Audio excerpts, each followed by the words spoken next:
Immigration has divided the nation.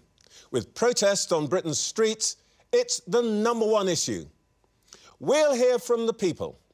We'll question the politicians. This is the immigration debate.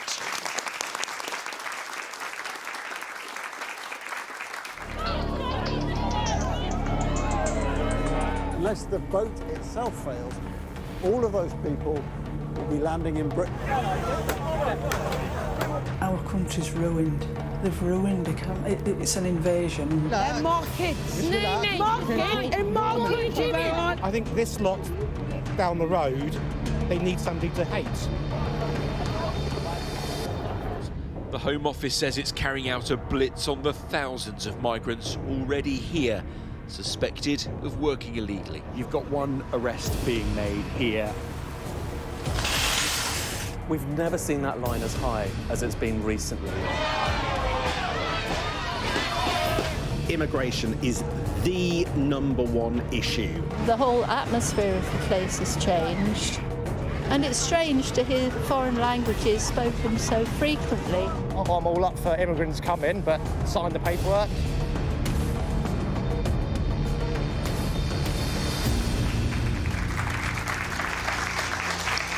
Good evening. Immigration. It's been the issue of the summer. But behind the arguments about asylum hotels and small boats, there's a deeper debate going on across the country. Is immigration changing our nation? And if it is it for better or for worse? Britain is no stranger to newcomers, but the numbers now entering the United Kingdom are higher than they've ever been. When my own parents arrived here as part of the early 1950s Windrush wave, annual immigration numbered less than 10,000 people. Last year, that number was almost 1 million. Official estimates say that virtually all population growth in the next 2 decades will come from migration. Most migrants come here legally to work and to study. Many employers say they couldn't cope without foreign workers. But some communities say that they just can't handle the speed and scale of immigration, and the small number who do cheat the system have sparked fury. Tonight, we'll try to find out what, if anything, can be done to answer those concerns. We've gathered representatives of the 4 major parties here with me to hear directly from our live audience in Birmingham, which has been selected by the polling company Survation to be nationally representative. So, for the government, the Migration Minister and Dover MP, Mike Tapp. For the Conservatives, the Shadow Justice Minister, Kieran Mullan.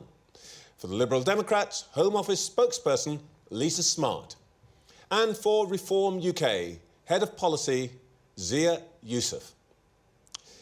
Well, before we hear from our audience, there's one thing that I want to ask each of you, and this is what we've been hearing from people who've sent in questions from all over the country. And I'm going to start with you, Mike Tapp, as the new Immigration Minister. You've been in post, what, 4 or 5 days? What are you going to do that is different from what Yvette Cooper and her team did to answer these concerns? It's a really important question. And look, firstly, I have to make it really clear, Trevor, to the audience and to the viewers at home, that this is an issue that is a top priority. The security of our borders are vital to a nation state, and we do not underestimate that. And I have to say that the rhetoric around some of this from some parties has been wrong. It's not racist to have these concerns, but at the same time, we do this within our British values. Can we just start the evening by being clear? When you say some parties, name some names? Well, look, I won't go into names here, but what I will say really clearly that it's not racist. You're talking about him, aren't you? Not at all, because look, Yusuf has said that he is concerned, but I'm not talking about that. I'm talking about the public at home. I knock on thousands of doors in my constituency, and 99.9% of those that raise these issues with me are decent people who want to see a fair system and secure borders. Now, what we've seen under Yvette is a fantastic start. We're putting in counter-terror powers. We've got those deportations and removals increasing by 14%. We're making sure that we've got the relationships upstream with international partners. Now we've got a new Home Secretary, you've got a new Immigration Minister, as you can see. We're going to go harder, we're going to go faster, we're going to fix this problem for the people at home. Mike, we've got some new people with new red boxes, and you've told me what's wrong with all the other guys. What you haven't told me is the answer to the question I asked you, which is, what are you going to do differently from Yvette Cooper, which has led to, in the last week, the highest number of crossings for some years across the channel in small boats, and ever-rising numbers of immigration, legal and illegal. Are you going to do something that is different, or are you still going to be doing what the last team did? I was coming to that, Trevor. Don't worry. I'll get there. Could you come to it? Look, what we've seen from Yvette is fantastic. What we're going to see going forward is essentially doing what it takes. We're starting already to explore Ministry of Defence sites to take people out of hotels. We're looking at the ECHR to ensure we can deport and remove more people. We'll make sure that the French deal improves. But what are you going to do? And we're taking on the smuggling gangs. We're going to go harder, faster and deliver on this topic. All right, well, we'll try and find out what actually will allow you to do that. But let me turn now to Kieran Mullan. Kieran, I guess you're in the unfortunate position of being the guy who represents a party that has not yet been forgiven for presiding over the fastest rise in immigration numbers. Your leader has said that it was a mistake and you're sorry about it. But you clearly haven't been forgiven. What can you say to this audience tonight that will make them think that you have finally actually understood what they are bothered about? I think you're right, Trevor. My experience from the election, knocking on doors, speaking to people just like you've got in your audience, is that they were disappointed and angry that we didn't get the policies on legal and legal migration right. And what we've been doing since the election, quite rightly, is taking the time to really think very carefully about how people want things to change. And it's fine for people to be angry, and I understand that. And it's fine for people to criticise what we've done in the past. But what I think constituents want to hear from me when I'm speaking to them is specifically what would we do differently if we were in government. And I can give you a number of examples. We've set out very radically different policies to those that we had when we were last in office. For example, we said very clearly that we'll disapply all Human Rights Act legislation when it comes to immigration cases. I think that's really important. We've said we'll make it much harder for people to secure the right to stay here, doubling the amount of time people have to be in the country before they can make a claim to stay, and actually being much tougher on things like how much money they earn. Not just looking at how much money they earn as an individual, but how much does a household earn as a whole to make sure that they're net contributors. OK, those are just some of the examples. I think I've met your test of being specific, Trevor, about what we would do. They're clear examples. I want to just quickly ask you two things. One is, what you said sounds very like the things that the gentleman sitting next to you said to me on Sunday mornings when I interview him. And secondly, I think most people watching will ask, if this is so clear and simple, why didn't you do it in the 14 years you were in government? Well, I think the beauty of being a democracy is, of course, when you're in a party in government, you're doing what you think the people want you to do. You're trying to deliver on a whole range of different priorities, whether it's the health service, the economy, jobs, schools. Why didn't you do this particular set of things? And we paid insufficient attention to the issue of legal and illegal migration. I think, for example, on illegal migration in particular, the policy where we ended up, the idea of sending people to a safe third country, that is the right policy and remains the right policy to tackle this issue. But we were too slow in putting that forward, and we didn't get the chance to operate it. That's a good example of where we could have done better. We should have acted more quickly and listened to people more clearly. But what I'm really clear in telling all of you and people at home is that we have listened, we have changed, we have a new leader. This is a new approach, and actually we're united as a party in delivering on these issues. Lisa Smart, an interesting stream of questions for the Liberal Democrats came through. And let me summarise this way. Most people know that you stand for and have spoken about the benefits of immigration. You think that other parties don't speak about that enough. Let's put that to one side. The question that people are asking is, when it comes to the issue of small boats and asylum seekers, the qualification is that people are fleeing a country where they have a well-founded sense of fear of persecution. why are people coming from France or the Netherlands or Spain, which are rich and democratic countries, asylum seekers? They are not fleeing persecution.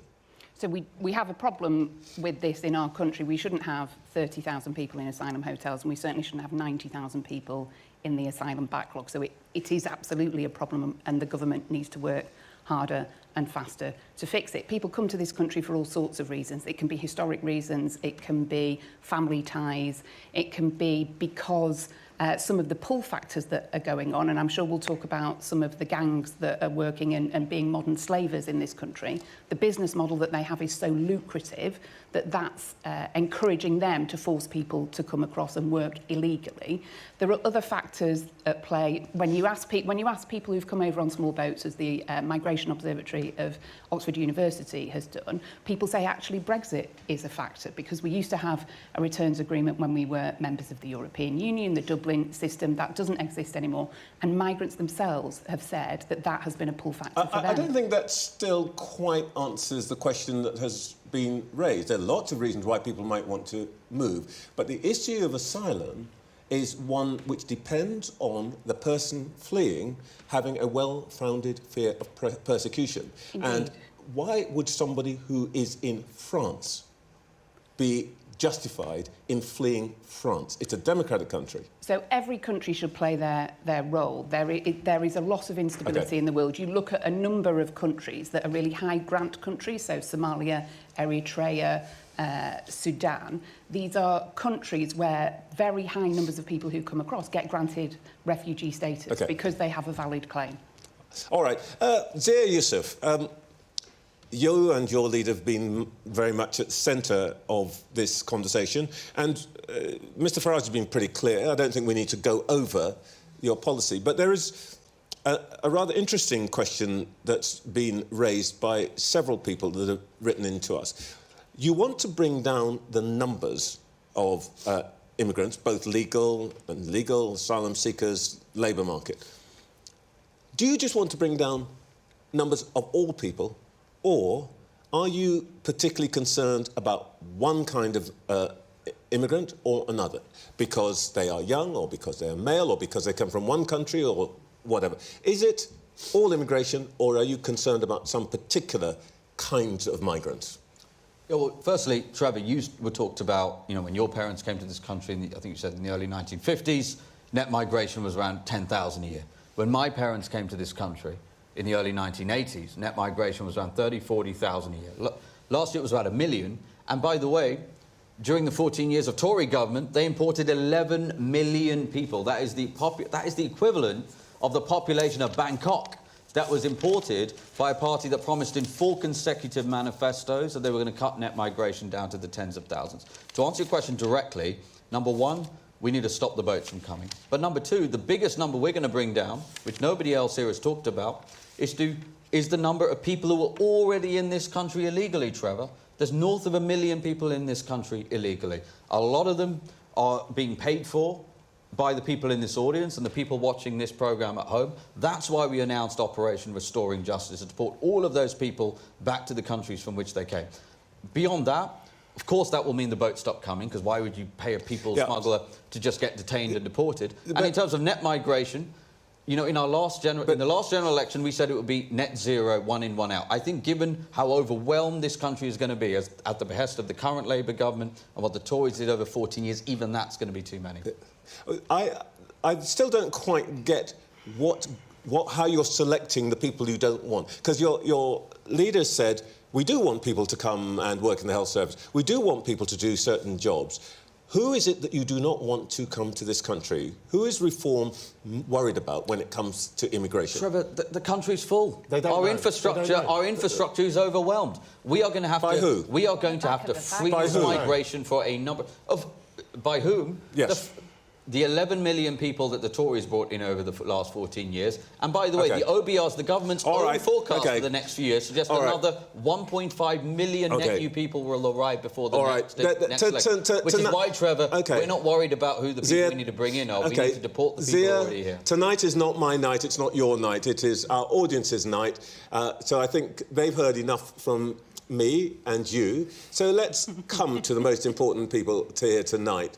And I want to start the evening by trying to get to the heart of why this issue has stirred such emotion and such anger, the kinds of sense that we've seen on the streets this summer. And I want to start with a question from Diane, who lives in Slough. Hello. Diane. Hello. Right, so what I would like to know is that if this was 1942 and we had the amount of people that we currently have coming across the channel in small boats, we would not have hesitated to deploy the Navy and to line our shores with soldiers to protect us, to protect the country and to protect the people in the country. Why are we not doing that and sending these boats back, redirecting them back to the countries that they are coming from, which is a safe country, as has been stated, France? Why are we not returning them? Thank you, Diane. Mike Tapp, why aren't we just sending these people back to France and using our military forces to make sure that happens? Thank you, Diane. It's a solid question and something I thought about in depth as well. Look, it's complex. The issue we have here with deploying the Navy is if we put them in our waters, it's not enough. We'd need to be on the shores of France, and that's French territory. So effectively, we'd need to have French permission to be on the shores. So what we're doing at this point is ensuring we're working closely with the French operationally through things like technology, radars, drones, ensuring that they've got enough people on the beach. It's not enough at the moment.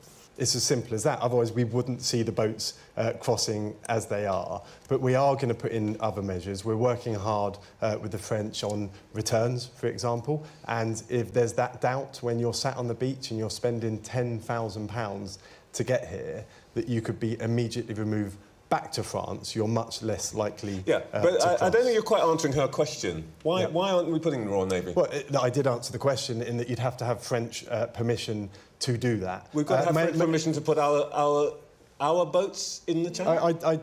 Right. Once you go into French waters, of course you do. The challenge we have with this sort of boat, and I must answer this properly for you, is they're very flimsy dinghies and they collapse on themselves. So if you start to try and turn one round, it collapses. You've then got up to 100 people in the water potentially dying. It's different in Australia, because I have to make that point that they're still hulled, so it makes it much more complex. But it is a top priority to get this sorted. Zia Yusuf, you think this is not a bad idea, don't you? Well, number one, people at home and the audience can take a view as to whether we need France's permission to deploy our own Navy to stop these boats arriving on UK shores. Secondly, the notion that our brilliant Navy and Royal Marines are incapable of boarding those boats. I didn't say they're incapable. I've served with the military. I would not say that our military is incapable. What I'm saying is it's dangerous to turn them around. I find that quite offensive. So listen, you're going to keep hearing words like further and faster. And what they do is they come onto programmes like this and they try to reprogram you at home into forgetting about what a catastrophe the political class have inflicted on this country. Yes, we would have no hesitation in deploying the Navy, but here's the thing, Trevor, I keep saying this again. Can I just stop you there? Because when I asked you that question last weekend, you said, we would put the Royal Navy out. And I said to you, what would be their orders? Would they be able to stop the boats? And you said, don't be ridiculous. They wouldn't be able to do it. They'd be there to observe. They don't know. No, hold on. That's all right, Trevor. Either you misheard me, that's not a misrepresentation of what I said. Forgive me sitting here tonight. That's not what I said. Forget the policy doesn't know. That's not what I said. The reform head of policy doesn't know. That is not what I said. No, Trevor, with respect, I do know what people say on my own programme. And I was on your programme. I'm a primary witness to that conversation too, my friend. And so, look, I'm not claiming that you're deliberately misrepresenting it, but I want to be really clear about what I did say, which was that, number one, we're talking about the boats right now, and that's obviously critically important, but there's north of 1 million illegal migrants in this country already. The reason why they are coming across the channel from France is because we're a soft touch. We're trying to answer Diane. Sorry, Diane, he doesn't know. I'm really sorry. If you let me finish my answer, with respect, please let me finish my answer. The reason why they're coming across the channel from France, which is a safe country, is because we're a soft touch. We offer them a much better deal than the French. The new deal, under Prime Minister Farage, will be you are detained by UK Deportation Command. Forgive me. You are detained, you're not allowed to walk around, and you are deported back to the country I don't from want to which be they rude, came. but what you're actually not doing is answering her question. Are you in favour of putting the Royal Navy in the Channel or not? And if you are, what would they do? We would have no hesitation using the Navy to detain all of those illegal migrants, transport them directly to a detention camp, and then deport them. Lisa, what do you make of this? So Diane talked about the early 1940s. I am immensely proud that our country welcomed my nan in the late 1930s when she was fleeing the Nazis. She was Jewish, she was living in Germany, and had she not come here, I would not exist, and she came to contribute to our country, and I'm immensely proud that our country welcomed her and enabled her to contribute in that way. We've got a really proud record that we should be really proud of. I think you're right to ask about small boats, but I want to take it even further back. Most people who are fleeing war and persecution want to seek asylum in a country much closer to home. They want to return to their country when the war or the instability is over. And so what we should be doing far earlier than when people get to the French coast is actually supporting the efforts that are going on throughout the United Nations. This war and instability is a global problem that needs a global solution. We are at our best when we take a leadership role on the international stage. And cutting the aid budget is short-sighted and doesn't help address the problem closer to where Can we just stick with this question about the Channel? Before I come to you, Kieran, I want to come to Cara, who I think has a view on this. Cara, from Nottingham, what is the question you wanted to ask? Well, there's a large amount of racist protests going on regarding hotel asylums. I think it's more than 0.1%, but we'll agree to disagree. And I was basically just wondering, where do we draw the line? If we were to reduce immigration or stop it altogether, would we then stop getting involved in other countries' political scenarios? Because we were all for immigration when the war broke out in Ukraine and Russia, but we're not with Gaza and Palestine. OK. Kieran. If I can just pick up on Diane's really important question. I mean, the first thing to say is, despite all Mike's warm words at the start, the actual number of people crossing has gone up. It's higher. It's at record levels compared to when Labour took office. The number of people in hotels is higher than it was when Labour took office. So what they're doing... Mike, just let him answer the question. Mike doesn't like to hear the reality, but actually those are the facts about what's been happening since Labour took office. So what they're doing at the moment isn't working. And you've asked the question about how we stop people crossing. I agree with Mike. I think in practical terms, if a dinghy is out in the ocean and we were to intercept it and that topples over and people drown, I don't think that's an outcome we want. And you actually, Trevor, you're completely right. When Richard Tice, the Deputy Leader of Reform, was asked about what would the Navy do if it were deployed, he said nothing, they would observe. So you're completely correct to pull Zia up on that point. But what I think is the underlying answer to this is deterring people from crossing in the first place. That's what the National Crime Agency say we should do. They're not a political organisation. They say we have to stop people from coming. And you do that by saying if you come here, you'll be deported. And obviously, Reform want to do the same thing, but their plan relies on other countries agreeing with us to do that, and that's not proven successful, which is why we said we should take people to a safe third country. Forgive me, I want to come back to Diane. You've heard all their answers. What do you make of it? Lip service, if I'm honest. Absolute lip service, because you've all had an opportunity. The Conservatives have had an opportunity. Labour, as you quite rightly said, you've been in power for over 12 months, and the figures are higher than they've ever been. Yeah, enough. Really? If you don't mind. In the past 12 months, they are higher. So you're talking about deterrence. You've had how many years to put deterrence in place as the Conservatives? It hasn't worked. Yeah, I'm really sorry that you feel that way. Hang on, I'm just coming back to you. I'm going to come back to the audience. Cara, what did you make of it? Well, I mean, as you've already said, I've travelled down from Nottingham, so whilst I understand that Diane deserves full, opportunity to respond to their answers, I would appreciate some respect in answering the question that I've asked, not choosing to answer the question that you wanted to answer. I'm happy to go on. Yes, go ahead. Happy to. Yeah, look, racism is unacceptable, and there's no either or here. We can secure the borders, we can, and we will, move people into MOD sites away from hotels, but we do that within our British values. And that's being strong, but also being decent, being firm, but also being fair. And racism is absolutely unacceptable. And of course there is racism. And what we mustn't do is dial that up. And that's what we see from the likes of Reform, because they do use language such as fighting age males, which, by the way, I've served the country in Iraq and Afghanistan. What's that's the language we use against males, the Taliban now, hold when on, we're Mike. What's fighting racist Taliban. about fighting age males? No, I'm saying you're raising Tell the... me what the racist... I'll answer what your is the question. racist... What is racist about What I'm fighting saying age is you're males? raising the dial, raising the temperature with that language. I use that language on the ground in Afghanistan when people were shooting at us. You're using it about people who are looking for a better life. So it's absolutely disgraceful. Okay. It feeds racism. So number one, that's not British values. You do not stand up for Britain. The only person, you do not like the flag. only person You're who's used the patriots. word, the only person who has used the word invasion since this programme began was the introducer at the beginning. I didn't say invasion. And then the lady in the audience. I didn't say invasion. I'm using the word invasion because over the last 8.5 years, more people have turned up on the beaches illegally, uninvited. The majority of them men, the majority of them fighting age men that hate this country, including countries like Afghanistan, Syria. And by the way, that is more people. That is more people, Mike. That is more people than stormed the beaches. But you will do nothing for this country. That is more people than stormed the beaches of Normandy on D-Day. And you are advocating, as the immigration minister for this country, to leave our borders undefended, leave them open in the name of, quote, British values. What you're doing is betraying the British people. Kieran, what's your response to Cara's question? I think that this debate that you're hearing now between Mike and Zia actually underlines to me how desperately important it is that we actually get a grip on this issue, because I think, you said at the start, at the intro, Trevor, that we're a divided nation on this issue, and while certainly there is pockets of really divided opinion, in my experience, actually, the vast majority of the public are on the same page. They want the small boat crossings to stop, they want to stop putting money into putting people up in hotels, and they want more reasonable levels of migration to this country. I think that's consensus, mainstream opinion.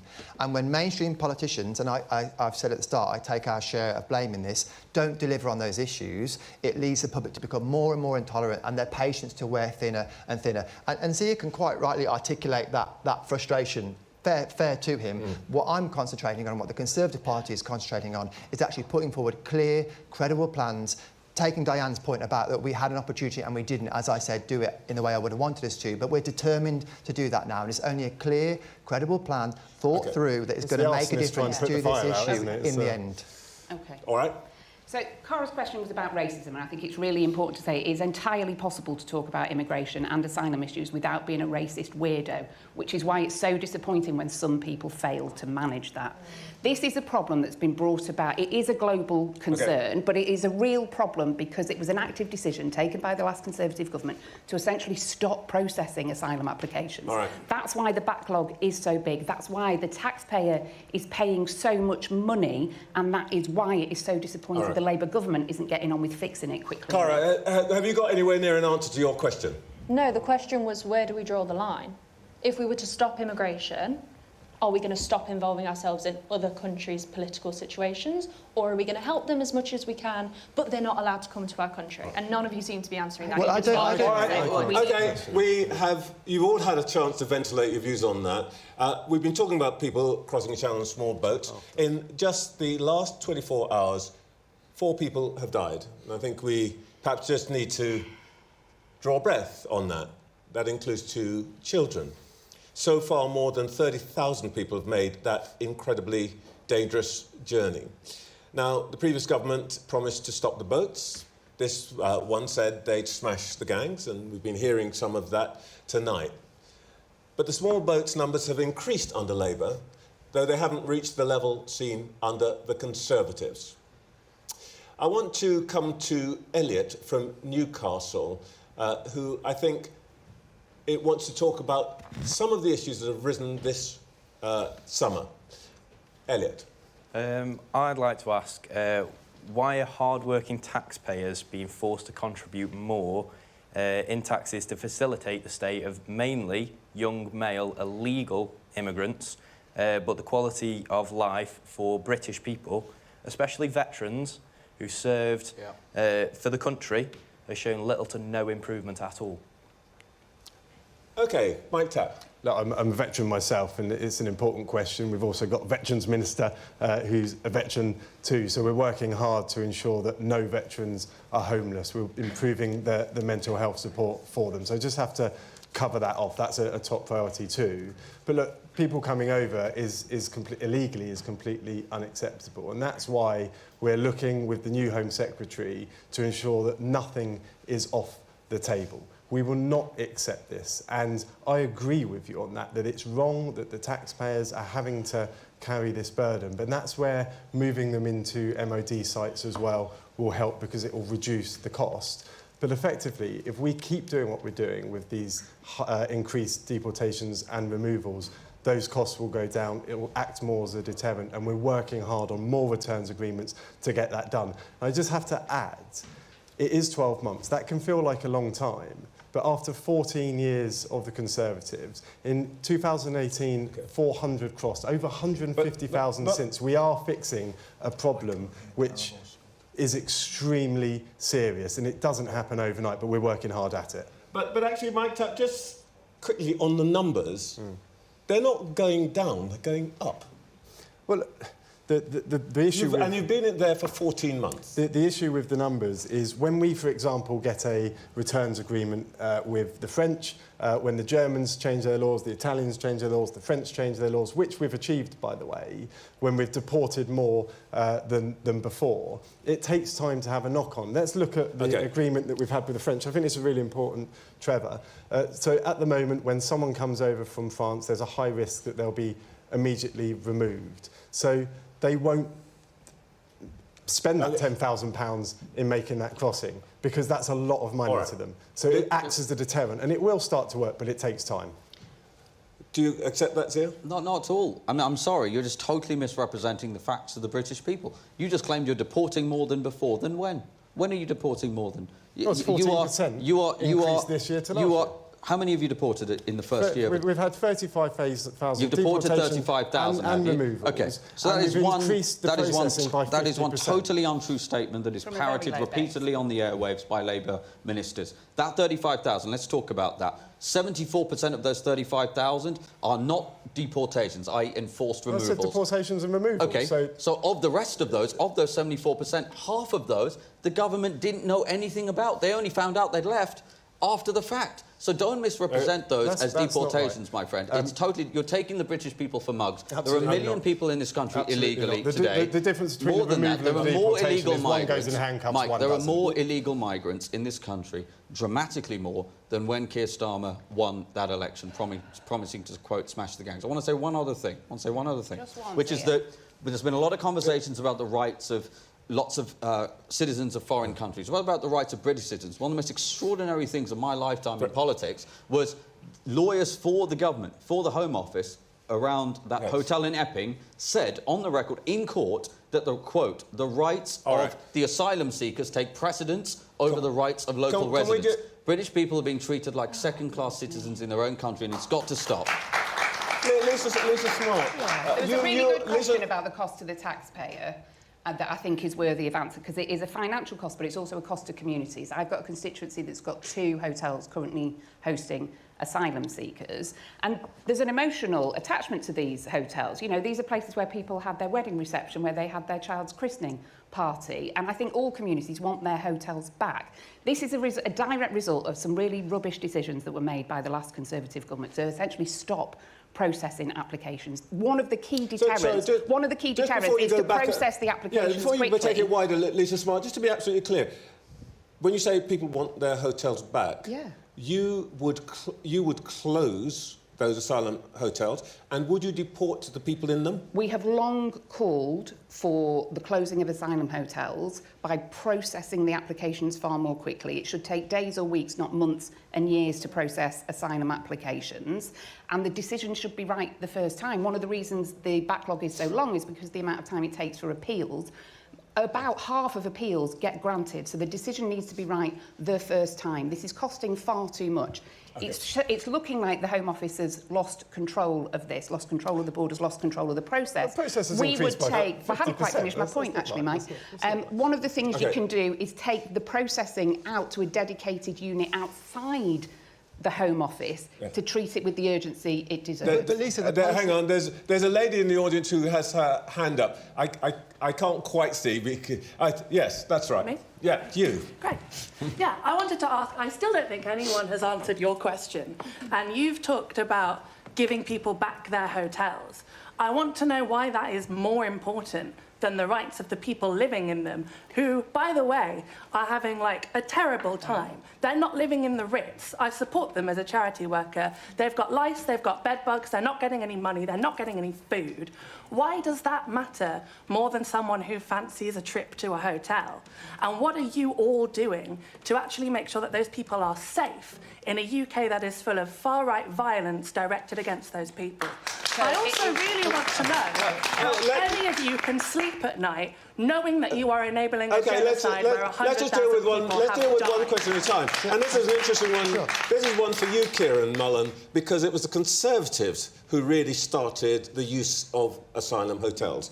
How do you respond to that sense of anger? Well, Trevor, I'll pick up directly on the question that you posed earlier to Lisa. Which is her question. Which is to say that if people are choosing, if they're making a choice to come here from France, France is not a war-torn country. It is a civilised democracy where they are perfectly able to secure access to the rights that you would expect any asylum seeker to be able to obtain. So I don't accept, and my constituents don't accept the moral... Sorry, they don't accept the moral framing that you're putting on it, and I don't either, because actually, if you're choosing to enter a country illegally in a way that we don't support as a nation, then I'm afraid that my sympathy for you is not as high as it would otherwise be. Now, our policy has always been to say, actually, we should keep people in a safe third country that we put forward as a Rwanda as a way to do that. So, yes, we have a basic right to secure people's accommodation, but actually people should not be making the crossing in the first place from a safe third country. I want to add one more voice to this conversation. Ryan from Buckinghamshire, I think you've got a question for us. Hi. Ryan. Labour's promised to close all asylum hotels. Where will these people be housed? And is this alternative arrangement sustainable and ethical? That's a key point. You take them out of the asylum hotels, and we're talking now, what, 40,000, 50,000 people? Where are they going to sleep the night after? It's really important that we do move people out of hotels. It's an unacceptable solution to this, and the public have made that really clear. But of course, you know, I talked earlier about British values, and that means that we do the right thing. We're decent people. We're all decent people. I expect you're all decent people. And that means that if people are travelling here illegally, they should still be treated with that respect. So, of course, we're now exploring MOD sites, and I've no doubt that that accommodation will be adequate for those people. I've slept in the accommodation myself for years, as have many veterans. So it's important that we do look after people, but that doesn't mean we're not strong on this. When you say MOD sites, you mean disused airfields and so forth. You weren't sleeping in them when they'd been mothballed. What is the accommodation these people should be in? Are they in tents? Are they in shipping containers? Because these places have been abandoned. Where are you going to put these 40 or 50,000 people? Yeah, so we're obviously new into this role, so these decisions are still being made, but we're exploring the sites. I've slept in accommodations such as porter cabins when I've been on operations as well, and that's absolutely fine. Mike, and right? it won't be so a the few point years about at a time. hotels is they're fine for a couple of nights, but for a couple of years they're wholly inappropriate. You've got families who've got no catering facilities. Hotels aren't working for the communities, like mine, like I was saying, but they're certainly not working for the people who are in them. And so we do need to process people's applications much faster so that those who've got a right to be here can get on with their life, can get a job, can contribute, can integrate, and those who don't have a right to be here should be and take up social housing that they don't have the capacity for. So that, you know, we're talking about whether in hotels, if they're not hotels, they're being accommodated somewhere else. And the Liberal Democrats' overall policy on this is to have even easier for people to claim asylum in this country. They want more safe and legal routes for people to actually come and claim asylum. Which should stop them having to get in a dinghy. It will make no difference at all, channel. because if you have safe and legal routes, we've got you some obviously safe have to and set legal routes a cap to that. If I can just make the point, you have to set a cap to that. And obviously, inevitably, there will be people that want to come after you've set the cap, and they will go back to crossing in the dinghies just like before. And so actually, I'll go back to the point I made earlier. I really do understand that we didn't deliver this policy in government, but the overall policy that's going to stop all of this, stop people being in hotels, stop them being in social housing that local people desperately want, is to have a deterrent so people don't cross in the first place. OK, Zia, I know that your party's view is that there needs to be deterrence and speed up the returns and so on and so forth. But there will be a period where people, if you move people out of asylum hotels, they've got to be somewhere. One of your colleagues has talked about putting people in tents and so on. Yeah. Is that what you want to do? That's what the French do. That's what the French do. We've got to ask ourselves why people are making that journey. It's because we offer, the British people are being forced to pay for a much better deal. You know, you talk about offering safe, safe and legal routes. I said the Tory party offered safe and illegal routes, which is why hundreds of thousands of people came here illegally. There hasn't really been a proper answer, by the way, to the question from the gentleman about veterans. And I have personally spoken to veterans, and this is where it gets to Bond villain levels of wickedry. One of the things that the current government does, and the Tories did for 14 years, they offer big contracts to these big contractors like Serco. And Serco go in as a corporate landlord and say, we are going to offer enormous rent premiums to local landlords. I want to finish this point. I know you think it's important, but we're moving into a very different territory, which is not an answer to her question. It's not an answer to her question, I'm afraid. Nobody else answered. Veterans it's not an answer to her question. Can we just forcibly evicted in order to house illegal migrants? And there's nothing about that, Trevor, We've been that's remotely talking about people coming and going, impact it has on communities. Now, before 2021, the majority of people who came here were from the European Union. It's interesting to hear Zia talking about copying the French. But post-Brexit, something like 9 in 10 of all migrants have been from non-EU countries. Mostly, that's from countries like India, Nigeria and Pakistan. Tavinder from Bombsgrove has a question that relates to that point. Tavinder. I just want to know, does legal immigration benefit the UK? And their contribution, are they taking more or contributing more? Lisa.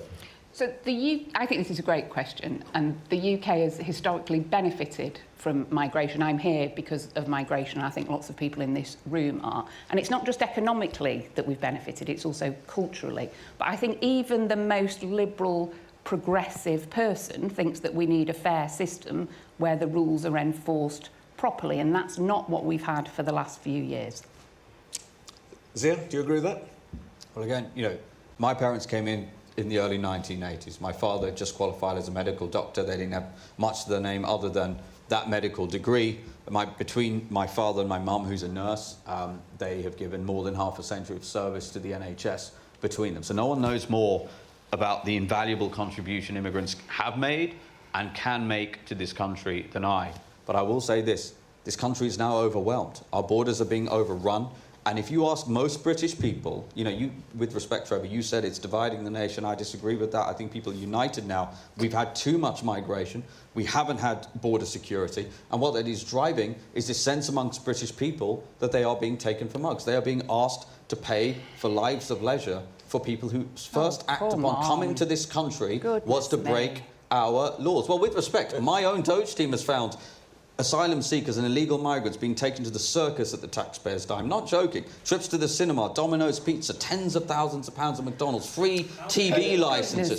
All of this is on the record. All of this is on the record. And British people are struggling to make ends meet. Can I ask Mike Tapp, who is in charge of this, is that true? Asylum seekers, illegal immigrants being taken to the circus? I'm a bit miffed by this Doge setup in Kent. It's been an absolute mess. It means that they're spending on vital community Answer the question, assets. Mike. Have illegal migrants been taken to the circus at the taxpayer expense? That's something that I have not seen. And, of course, if that sort of thing is happening, then it's a little bit odd. there's no reason why we can't look into that. But when we come back to the question here around immigrants and whether they are, a net benefit to this nation, there's no doubt that the contribution from migrants to this country is valuable. We know that within the NHS and in many jobs, but the fact is we did have 1 million coming into the country under the Conservatives. Now we've managed to cut that by 300,000. We've halved the working visas. We're increasing the requirements to degree level. We're increasing the salary requirements to ensure that we're the jobs are open for British people, because we've got to put British workers first and then fill the gaps with foreign workers. That's what we're striving to do, and that's what we'll deliver. Mike benches the NHS, and he's absolutely right to do so, because nowhere more can you see the benefits that immigrants have brought to our country than the NHS and the care sector. What we're really keen to see, actually, is that the government has a proper look at workforce planning so that we can train, retain and properly value nurses, care workers. We should pay care workers properly with a carer's minimum wage, so that we don't need to invite other people to come here to work in our health and care sector. And I think the NHS is a good example, but I think what you have to do sometimes is take a step back and look at the overall impact on the country. And I think there's kind of been an expert view for a long time now from the Treasury and from economists that overall net migration is just a good thing. It helps our economy grow. And as Zia mentioned, actually, future progressions still for our economy to grow do rely on immigration. But actually, it's the sort of immigration that you're getting. Is it high-skilled, high-valued people that are coming in? And actually, those were the things that we set out to achieve. But as I said, we didn't get that right, and it wasn't the right people that came over. But when you talk about the volume, when you take a step back, actually immigration isn't just about the numbers. It isn't just about our economy. It's actually whether we have a kind of cohesive nature with one shared culture. I have spent time in communities where people don't feel like they recognise their neighbours, and they're from all sorts of different areas. We're in Birmingham, where people will know, actually, I grew up in Birmingham, and you can't reasonably say that immigration has been fully integrated in Birmingham. There are parts of Birmingham that are very unintegrated. So I think you have to think about both the economy and the social fabric of a country. I'd like to come back to you, Tavinder. The panel's basically saying that they do think that immigration, particularly legal immigration, has value, but do you think that you're hearing enough of a definition of what's of value and what's not of value? No, because value is, like the lady said, it's not just financial, it is all sorts of things, and we can live together. The Reform Party just make it sound like these monsters are coming in and destroying the whole country. Yeah, and there might be a very small minority of that, but not as much as they're making out. Yeah, the senior surgeon who did when you say monsters, what are you excuse me, when you say monsters, what are you talking about, Tavinder? I mean, the way they keep on talking about these the boats coming over. No one wants to see that. For their sake as well as ours. But sir, can I just say, you're from Birmingham. I don't think you can honestly say I just want to come back to our audience, because there's someone I think has a very, very relevant question to the point Tavinder's just made. I want to hear from James from Derbyshire. James. My point is around the 2 young children I have at home, and my concern is their future and only their future. So how can we ensure that immigration is not only addressed, as you're all saying, it's going to be addressed, but is sustained and controlled moving forward in a way that doesn't diminish the next generation, their opportunity and their right to build a future? Kieran, this is what gets to the heart of, I think, what is driving many people's passion here, the feeling that their next generation are either being deprived of opportunities, or in some cases, by the way, in some of the messages that we've had, they're afraid for their children, particularly young women. Yeah, the first major change that we put forward as a party that we would implement if we were to get back into power is that actually we'll put Parliament in charge and determining the levels of migration to this country, so that all of your MPs, whether in Birmingham or any other part of the country, are directly accountable for setting that level, and they'll have to take into account all these things we talked about, what we need in our workforce, what we can accommodate in terms of housing, and that's, I think, the long-term way in which we make politicians more accountable to all of you on this issue. And I think you're right to raise concerns about the next generation if we don't get that right. Because actually, there's an increasing body of evidence that does highlight that particularly those on lower incomes, on lower wages, large amounts of low-skilled migration can depress wages for people and make it harder for them to earn a decent living. Actually, for our economy, you want your children to have job opportunities in a thriving and growing economy. Actually, the biggest challenge in our economy is productivity, that our businesses don't invest in becoming more efficient. And again, labour, mass low-skilled labour discourages businesses from investing in productivity. Just very briefly, Lisa, do you understand the anxiety of somebody like James or some of the people who have written in saying they worry about their daughters going past some of these asylum hotels and so on? I think it's the job of parents to worry about their children wherever they're walking past. I don't think there's any evidence that asylum hotels are less safe than any other hotel. But it's a job of politicians to do something about it, isn't it? So it's a job of politicians, absolutely, to talk about a vision for the future. And I think sometimes we can get a bit depressed, and possibly this evening is one of the examples of that. But where I feel most optimistic is when I go into schools and when I hear from kids, because they've got a load of the answers about how we fix a lot of the problems we face.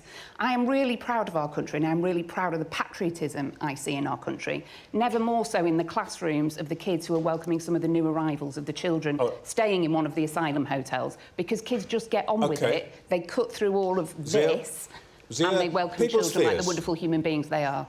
I think people's fears right now are well-founded. Let's talk about, you know, the gentleman used the word monsters. 4 Iranian men crossed the English Channel illegally by boat, and our brilliant security services successfully foiled a terrorist attack. Foiled a terrorist attack that was being perpetrated by 4 Iranian men. And with respect, when we talk about monsters, how many British people need to be raped or murdered by people who came to the country illegally? What is that? What is the acceptable number? Oh, no, genuinely, what is the acceptable number? Because in our view, the acceptable number is 0. Because every single one of those tragedies is directly downstream from appalling government policy, from people like the Tories and the current government who are unwilling and unable to defend and secure our borders. You made that point forward. Mike Tapp. One rape, one sexual assault is too many. But the majority of those that come over are not rapists and sexual assaulters. But it's important... Well, of course they're not. It's important. It's important. I'm not answering your questions here. I'm answering the audience questions. You know nothing about these people. We secure the borders. To let people into the country about whom it's you know important nothing. that we secure the borders and stop this illegal migration. That is our top priority, and nothing is off the table here to ensuring that this stops. Why are more people crossing illegally than when Keir Starmer took power? You'd have to explain that. If you're going further and faster in context of what has happened, is more people arriving. So you might want to reconsider that statement. Well, I'm more than happy to go into that. We've go into it. Why are more people arriving now than when you came into office? We've inherited open borders. Yeah, you didn't inherit more than you've got now. Right, there are more people crossing now. Okay, if you allow me to answer the question. We've inherited open borders, which means it's not a quick fix. When you've inherited a system that had 150,000 crossing in just 3 or 4 years is unacceptable. So the measures we're putting in place with the record deportations, the deals with the French, the returns agreements that are getting in place, and the fact that nothing is off the table and we'll go hard on this. It's getting worse, Mike. We have only a few minutes left, and I want to come to one last question from Oliver from Cheltenham. Where is Oliver? Hey. Oliver here is on the front row. Go ahead. Who's most responsible for the Labour Party changing their tune on immigration? Donald Trump, Elon Musk, or Nigel Farage? Mike Tapp, you've gone all tough, right? Is it? Who's dragged you in this direction? You're welcome to look through my social media from years ago, and I've been saying the same thing. I've said it on the doors for years in Dover and Deal, and I'll continue to say it now. And look back at Keir Starmer's campaign for the election, and he was saying exactly the same. No, he wasn't. He was calling people who raise concerns about immigration racist. That's literally what he did. We're very clear that securing the borders and having an immigration system that functions, that's fair, that serves the people of the country is a top priority. It has been since the general election. It was in the manifesto. Look, he campaigned for the continuation of free movement. Keir Starmer advocated that we carry on with free movement. He described all immigration policy as inherently racist, and he and our new Home Secretary both campaigned against the deportation of convicted criminals from this country. So you're absolutely right, sir, in pointing out the complete volte-face. And actually, is it any surprise, because it isn't just on this issue, whether it's taxing national insurance for employees... OK, no, we're talking immigration tonight. You don't need to go through the whole list. Lisa Smart. I have zero to do with the Labour Party's policy platform, but I would say that people often, when they're faced with the choice of the real thing or a tribute act, they often go for the real thing. And I think that's what some parties should give a little bit of thought to. Can I respond to that? Yeah. Nigel Farage claims to be a patriot. This guy's done nothing for this country, and he'll do nothing for I thought you were going to respond to her rather than have a go at Nigel Farage. I think this is vital. Let's just go to, in your words, Lisa, the real thing. Are you claiming credit for Labour's change of direction, as Oliver's set it out? Keir Starmer is a man who believes in nothing other than maximising his own power. This is a man who openly said that if you are concerned about immigration and you raise those concerns, you are racist. You can look that up yourself. Then he gave a speech, Trevor. He gave a speech where he talked about a country of strangers, a nation of strangers, and then he U-turned on that because he got so much blowback. This is a man who is utterly rudderless. He has no direction. We've now got a new Home Secretary. 1,000 illegal migrants crossed on her first day. Okay. And that same Home Secretary, by the way, there's a video you can look at on social media where she talks about white males waving the English flag. I've got to give Mike Tapp a chance. And she was condemning I want to give Mike Tapp a chance. OK, you've made your point. I want to give Mike Tapp a chance to stick up for his boss. Well, it's a slur, and if you look at the full video in context, that's not right. Look, Shabana Mahmood, the current Home Secretary, was the Justice Secretary beforehand, and during that period, she alone increased the deportations of foreign national offenders. That's what she stands for. She's going to be very hard. You'll see it. And Reform are going to hate it when we secure the borders, because they will have nothing to campaign for. Just to be clear, though, Mike Tapp, a year ago, Labour spokespeople wouldn't come into our studio and say, we're going to detain and deport, which is what the Prime Minister said in the last few weeks. They wouldn't have been talking about introducing ID cards. They wouldn't have been talking about essentially turning people back in the Channel. Are you saying that Labour, in this period in government, hasn't changed its position at all? I can speak for myself and tell you... You're here speaking for your party. I can tell you very clearly that I've held these positions for years, and I'll go on to the Labour Party. No, if you look at more widely, if you look at the manifesto, all of this was in the manifesto to secure the borders. We've had 5 immigration bills in 5 years. The Tories and Labour have both been on a journey over this period. Well, we have pretty much exhausted our time this evening, but we'd like you to stay with us because my colleague Sarah-Jane Mee is here in Birmingham, and she's going to bring you expert analysis and interviews on the immigration debate. That's called Immigration Debate, The Verdict. And that will be all you need to know. Right now, stay with Sky News. Sarah-Jane, over to you. Trump and Farage are the same side to the backside. I'm very proud of myself, and I'm very proud of Nigel. I'm very proud of myself and very proud of Nigel. Well, thank you very much, Trevor. There we have it, a very lively hour from our invited guests and the audience here in Birmingham tonight. Over the next 60 minutes, we're going to get reaction from our experts. We'll analyse the data behind the arguments that were set out there tonight. And we'll be discussing the changing mood in the country that has made immigration the burning topic of the summer. Well, joining me now, Sky's Deputy Political Editor Sam Coates and our Social Affairs Correspondent Becky Johnson. They are with me here for a debrief because this is a topic that we have been following for months, if not years, here on Sky News, and you were both watching that very closely. I'll come to you first, Sam. What jumped out for you tonight from what was discussed? Well, first of all, wasn't that a fascinating hour? Across it, a number of things absolutely leapt out. First of all, there are people with absolutely passionate views about this, but not all because they want to clamp down on migration or to deal with it. What you heard was a complete spectrum from our audience, and I thought they were in many ways the stars of the show today. You heard very passionate arguments in favour of helping the people who are living at the moment in those asylum hotels, giving them more, as well as people who wonder what they're going to do for the next generation. Now, when trying to assess debates like that, when looking at the panel from across the political spectrum, often I find it easiest to sort of work out where they agree, and then it really highlights where they disagree. And there are a couple of moments, there are a couple of themes where they do agree. So if you listen to them, all four of our politicians, from the Liberal Democrats kind of at one end of the spectrum through to Reform UK on the other, agreed that immigration can bring benefits. Even Yusuf from Reform UK was explaining how between them his parents had given over half a century to the NHS. Where they also agreed was that the system that we have right now is out of control. Lisa Smart for the Liberal Democrats was very clear that the system is broken. But I think that, SJ, is basically where the agreement broadly ended. If you were to look at the moment of biggest disagreement, there was almost a sharp intake of breath from the other three panel members when Yusuf started talking about the men of fighting age who have come over here, using language that Mike Tapp, the Labour minister, pretty quickly jumped on and condemned. But you heard there him passionately, not for the first time it has to be said, talking about the men from fighting age from countries like Afghanistan, clearly trying to tap into, critics would say inflame, views on migration.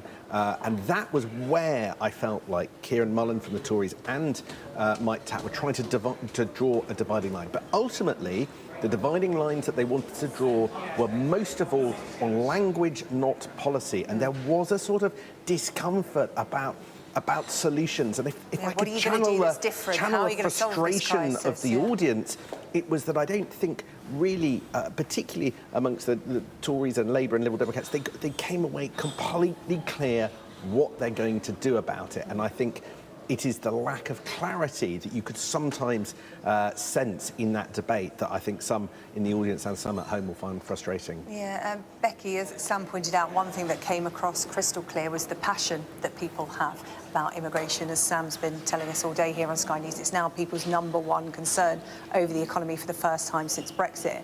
And that debate also showed how nuanced this issue is for people. It's not us and them, it's not against it or for it. People have their views on immigration for so many different reasons, and that's something that you've found travelling up and down the country for the last few months, talking to people in their communities about what's going on. It was a really passionate debate, and I agree with Sam, the audience were the stars, and two things really struck me, because they're two things that I find out in the towns and cities around the country that I visit.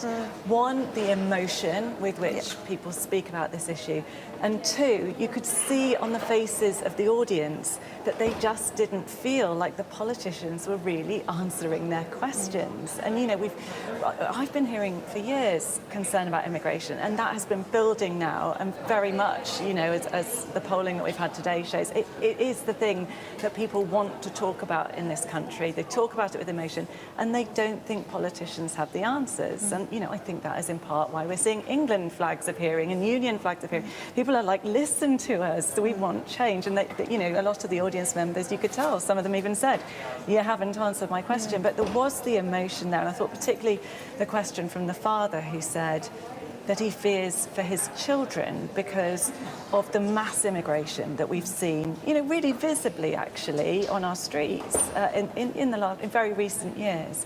And it's very hard for politicians to look at somebody like that and say that the country isn't going to change as a consequence of millions of people coming into the country in quite a short space of time. Of course, the country is going to change, and I don't think any of the politicians really had any words that might reassure somebody who worries about how the country is going to change for their children as a result. But of course, we also heard people saying, the benefits that migrants bring, and I think some of the audience members were really strong on that. And in this heated debate, we cannot forget that migrants do contribute to this country, particularly those working in, for example, the health service. And that mustn't be forgotten, despite the emotion and the anger at the very large numbers of people that are coming in. Yeah, something else that was also agreed on by the panel with Trevor tonight, Sam, was that the current system for asylum seekers is broken. We talk about the backlog of asylum claims, and it was referenced there in that debate that it's come to a grinding halt in recent years. Why is that? So it's partly that it is time-consuming and difficult to process them. It's partly because there are a lot of legal challenges, and government at the moment, Tories to a certain extent in the past, and now are talking about maybe tweaking the law. Tories and Reform UK arguing that they need to pull out of the European Convention of Human Rights. But you talk about a system that's broken. I think certainly amongst the Tories, the Labour Party, and Reform UK, there is broad agreement there needs to be some kind of deterrent if we are to stop people coming. That's the way, rather than necessarily ships in the Channel from the Navy. But precisely how a deterrent works, well, nobody's got any idea, because it's never worked. We've never even tried a system that might yet be workable. The Tories talked about Rwanda but didn't implement it. Some people think it was never possible. Labour are looking at this one-in, one-out system for people coming over from France. That hasn't been implemented. Deterrent remains... We've had 3 people die in the Channel in the last 24 hours. As Becky and I were commented during that debate when we were watching it, if that's not a deterrent for people, you sort of wonder, well, what is? But people are looking for answers, but in the sense that there's no handbook.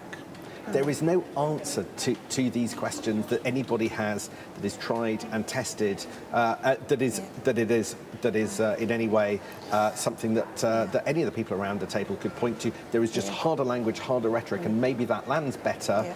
But that's why it's such a frustrating topic for people, because there isn't a lever to be pulled. Yeah, not just a frustrating topic in the UK, for other countries in Europe as well experiencing this problem in these kind of numbers. No politicians in other countries seem to have the answers. We are not alone in that respect. Let's go across now to our economics and data editor, Ed Conway, who was watching that debate and has been taking a look at some of the numbers that have contributed to this topic. Yeah, really interesting, SJ. Actually, just going through some of the topics that just came up during that debate. I mean, one of them, Yusuf talking a number of times about there being 1 million illegal immigrants in this country.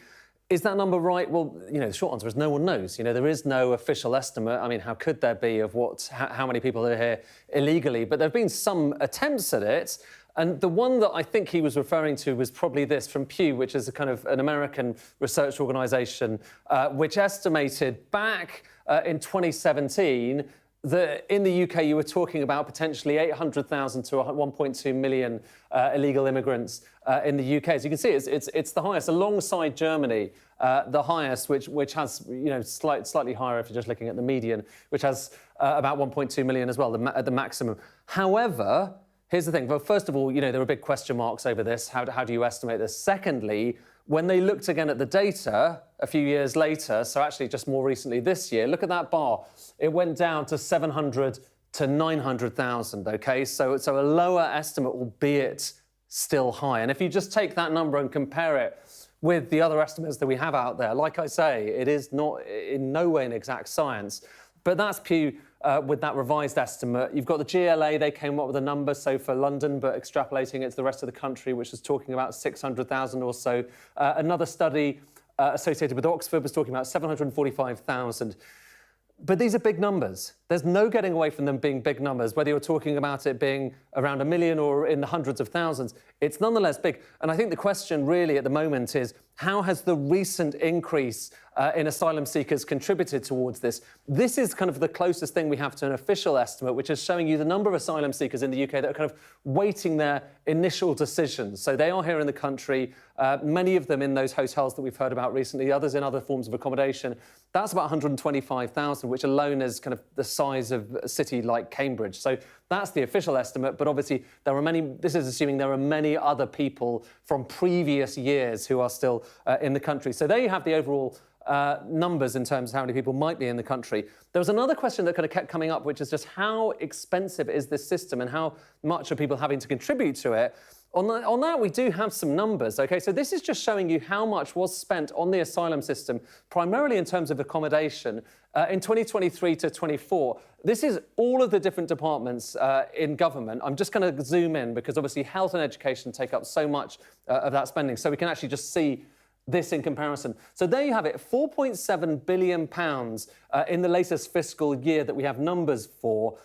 And it's worth just taking a step back. I mean, you know, what do these numbers mean? Well, £4.7 billion, it is more than the single intelligence account.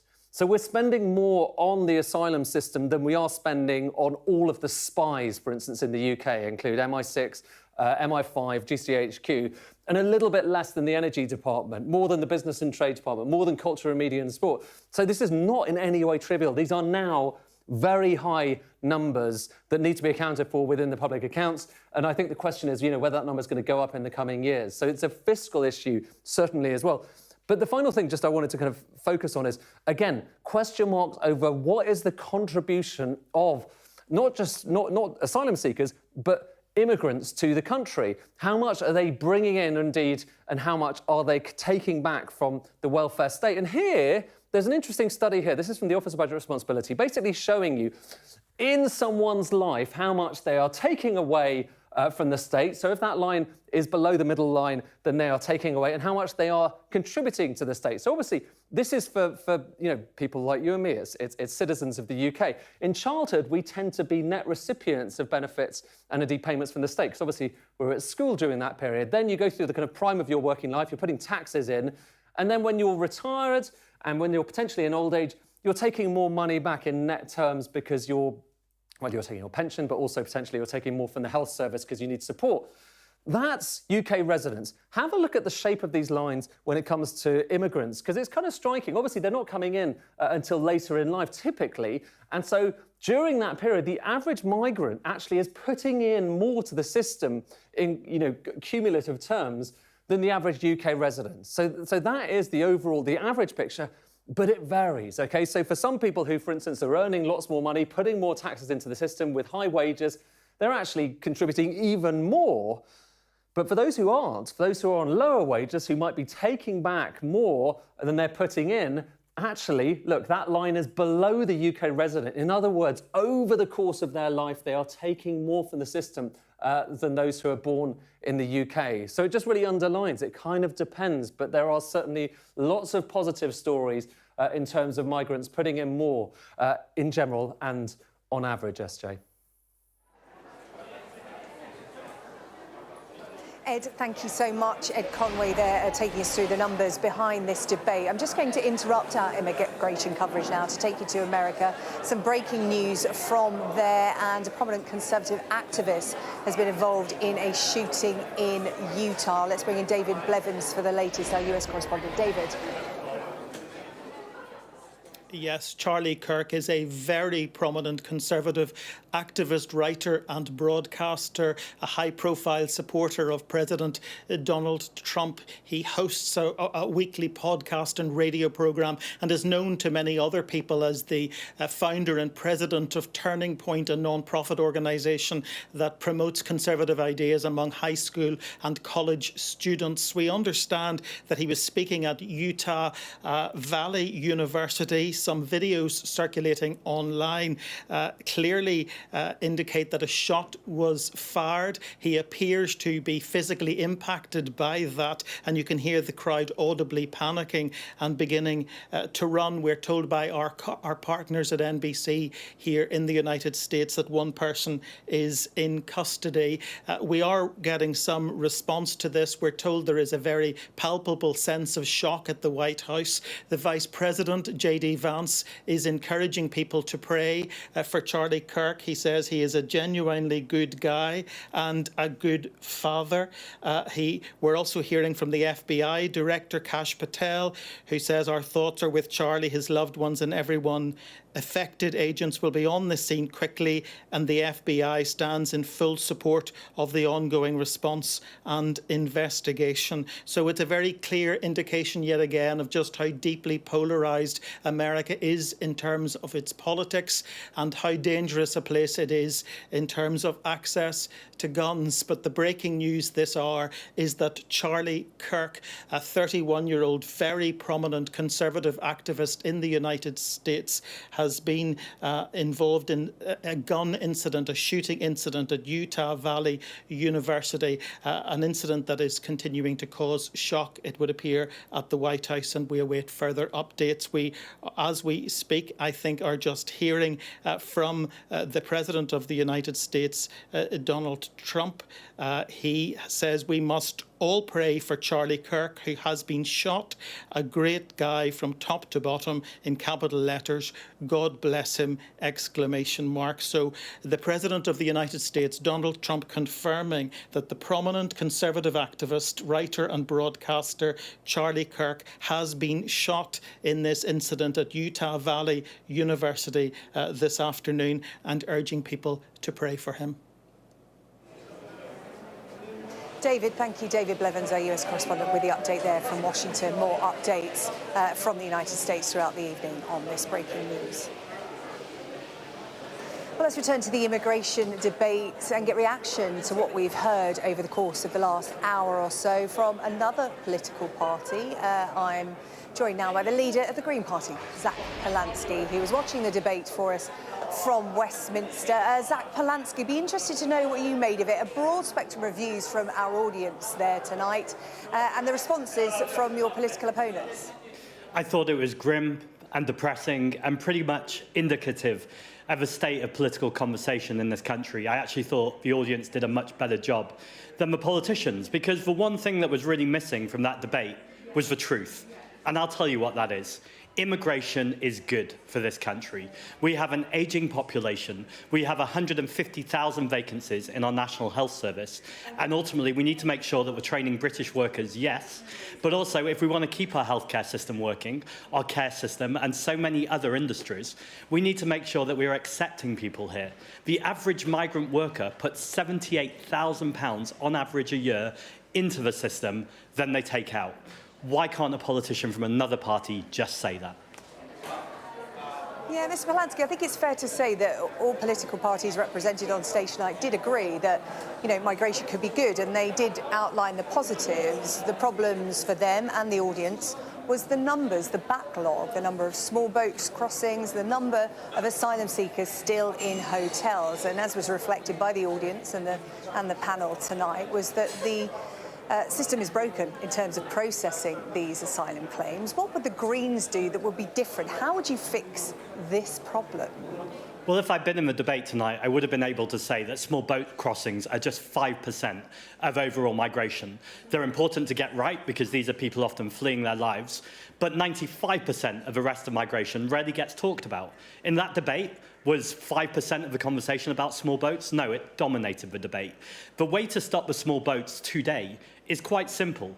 It's to offer safe and legal routes. Because actually this is a manufactured crisis. The only reason people are on small boats is because Conservative government in 2016, 2017, and now continued by a Labour government, decided to go for performative cruelty, to delay asylum processing claims.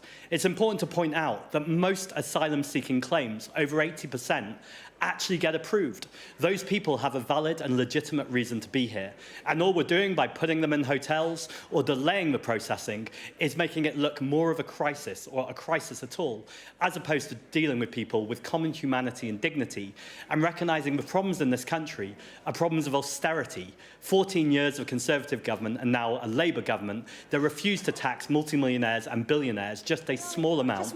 I just wonder if tonight you're a little bit out of step with public opinion. I'm going to talk to our Deputy Political Editor, Sam Coates, who you, of course, know, and he said that polling today shows us that the issue of immigration has overtaken the economy as people's #1 concern right now for the first time since Brexit. And when you look at public opinion, 70% of people polled say immigration is too high. Some 50% think immigration is having a negative impact on the UK. So you talk about opening safe and legal routes to stop the small boats, and you also talk about immigration being a positive thing. But how do you reframe that with the public? Because in the public's mind, these numbers are too high, and it's stretching resources. It's feeding into everything you were talking about there. Austerity, stretched NHS, the economy, the inability to get on the housing ladder. So how do you translate that to a public that doesn't agree with what you're saying? Well, the first thing to say is, of course, that's partly the debate if you hold a debate and don't invite the Green Party, but put Zia Yusuf on the panel when he's not even a member of Parliament. Second, though, I think more importantly, when you look at the polling, it shows over and over again. Now. Yes, I appreciate this conversation, so thank you. When you look at the polling, it shows that people don't want numbers to fall. They just want to know that the government is in control of it. And right now, the government isn't in control often of migration because they're invested interests to multimillionaires and billionaires who donate to their political parties. So rather than spend money on public services, rather than building council houses, rather than protecting their National Health Service or lowering people's bills by nationalising our water companies, instead they're making decisions to give tax breaks to super rich people whilst reducing welfare. They're making decisions to spend £15 billion on nuclear weapons and spend more money on war. Is it a surprise when we're spending money on war that then people have to move and migrate because their countries are unstable? None of this is coherent thinking, and this is entirely what this government and the previous government did. It's time to have a reset on this conversation and actually tell the truth about Governments have got migration. us to where we are now, but the point we're at now is where parties like the Greens, the Lib Dems, Reform are talking about this. And I know that you very much want to put immigration at the front and centre of the Green Party's agenda for your views on this to be heard and to cut through the noise, as I think it's been put. But how do you solve the problem? Because these numbers are huge. We have a large number of asylum seekers here who aren't being processed, small boats, criminal gangs, asylum seekers in hotels. How do you make a difference? How will the Green Parties solve the problem and get to a point where, as you said, people are talking about migration and immigration positively? The numbers just aren't huge. So first of all, I have to challenge the premise of your question. Second, the way we deal with this is to deal with the problems we have in society anyway. You said I want to put immigration front and centre. Actually, I don't. What I want to put front and centre... The hotels, for example, regardless of numbers, let's take numbers out of it. Great. Communities right now do not want asylum seeker hotels. They want them gone. But the big problem is, you know, politicians grappling with where do they go? What do we do with these numbers, small or big, however you want to cut it? What would you do?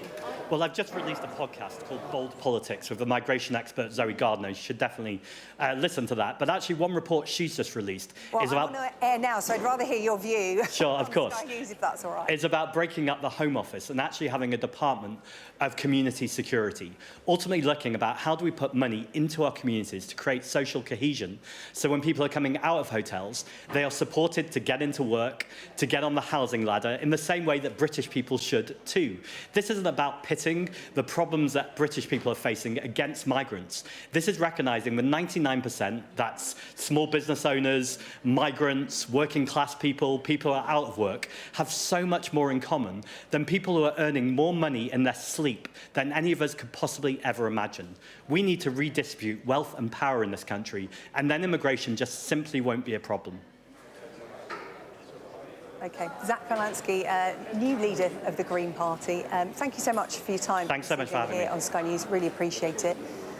Let's bring in our Deputy Political, Sam Coates, who was listening to that interview and was right across the debate.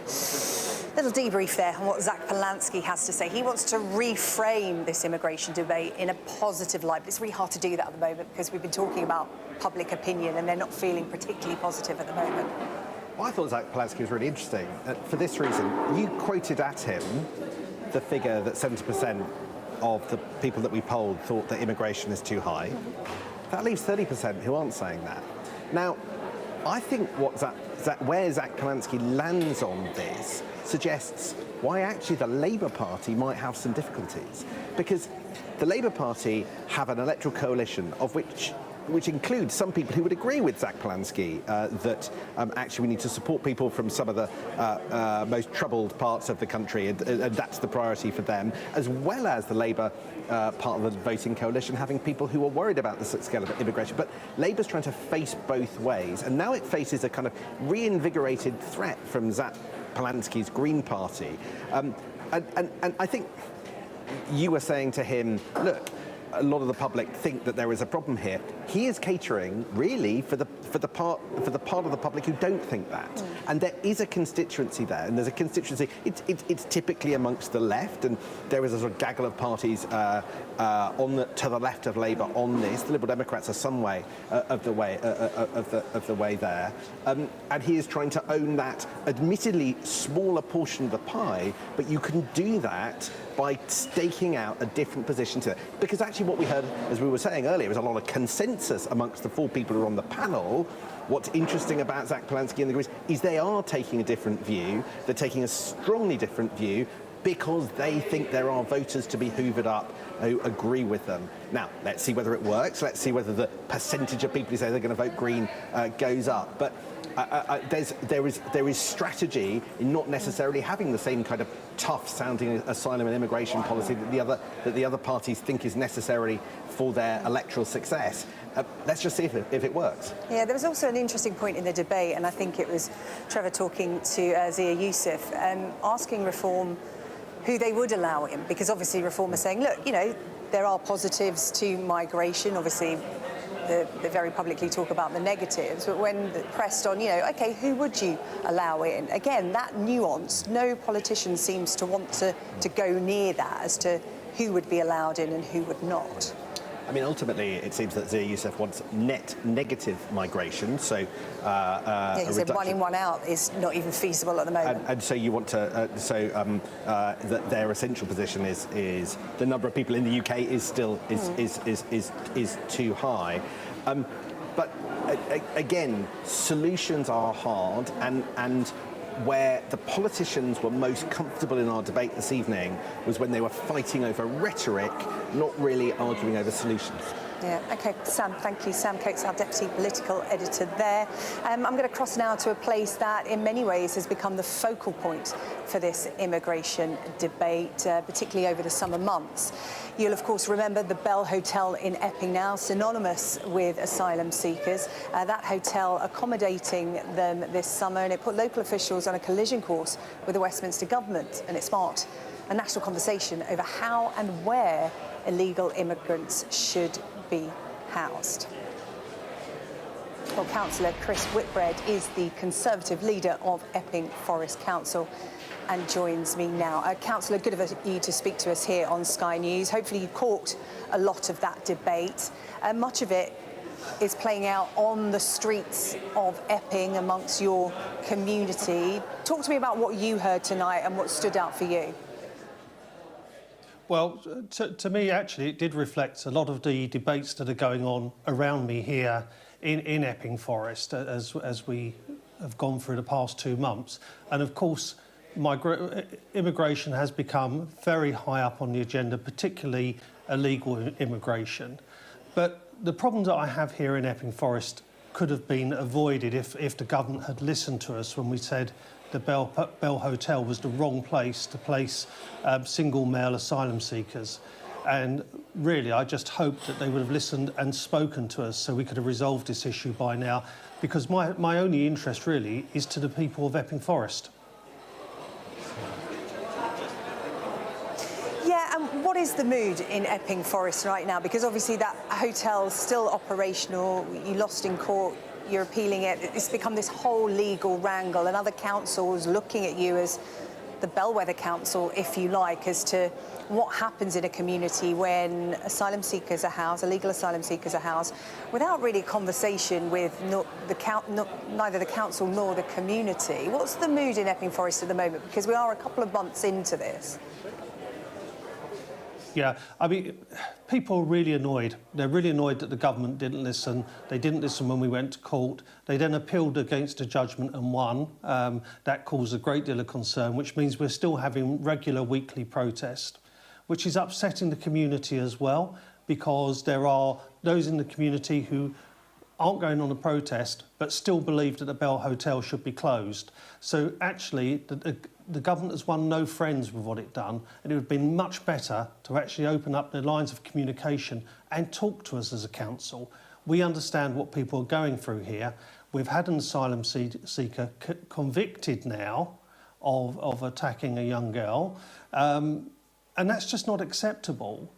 And this is a hotel that just needs to be closed. If you take away the wider asylum issue, and I don't intend to be an armchair Home Secretary this evening, obviously it's down to the government to address the problems, and we know it's difficult, but this hotel in itself is indicative of a government that's just not listening to real people. In terms of members of your community, obviously you referenced the man that was convicted of sexual assault. He was staying at that hotel, and obviously concerns of safety and criminality amongst the community. But what are the other concerns? Because there is a feeling for some that the migrant crisis is being used as the scapegoat for other problems in this country. You know, an NHS that's on its knees, a stretched education system, police resources, you know, no bobbies on the beat in their area. What are the concerns amongst the community? Obviously, the criminal element, very much, because, of course, what's happened in your community is absolutely abhorrent. But that aside, what are the other concerns? The real concerns here are the cost of living crisis. That's on everyone's mind at the present time. Bills are still rising, interest rates are still relatively high in comparison. So, of course, cost of living is an important part, law and order and healthcare. Now, the reason that immigration has risen to the top is actually it's now seen as a pressure on law and order, and it's also seen as a pressure on the limited services that we have in a local area like Epping. However, if we get back to the issue of the hotel, it's in close proximity to a local school, residential homes. It's just that wrong location that adds the additional pressure that highlights the issue of immigration. And I really believe if the government could start to address this problem, then it would see immigration come down the scale of concerns, and areas like the economy, taxation, size of government, healthcare, law and order would rise back up the agenda and the issues that really need to be addressed. Where do they go? Because that is the big question, and you know, the politicians at top level can't decide on what the right answer is. That wrangling is going on pretty much as we speak.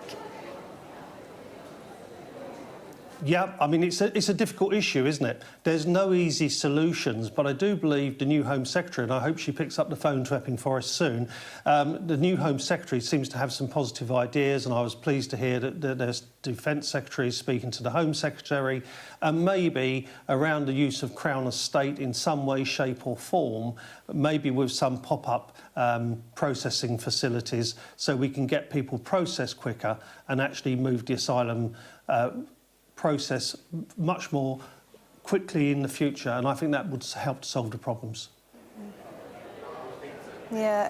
Is it just the hotel that is the issue in terms of if in your vicinity, in your area, another suitable accommodation were to be found that wasn't a hotel right in the heart of Epping Forest, would that be suitable, or is the council and the community of the mind that we just do not want illegal migrants in our area? They should be put somewhere that isn't near schools, near local residents, because there are some towns and cities where illegal migrants, asylum seekers are housed within the community on residential streets. Yeah, I think the general thing is here, it's illegal migrants before they're processed, before we've found out who the people are. We're in a situation in Epping Forest where the hotel has people that we don't know where they've come from, who they are, and we've got no information. Add that to the situation with the one individual who was done for sexual assault, that really doesn't help the situation. And so what we really need is that clarity of quick processing and then moving people forward.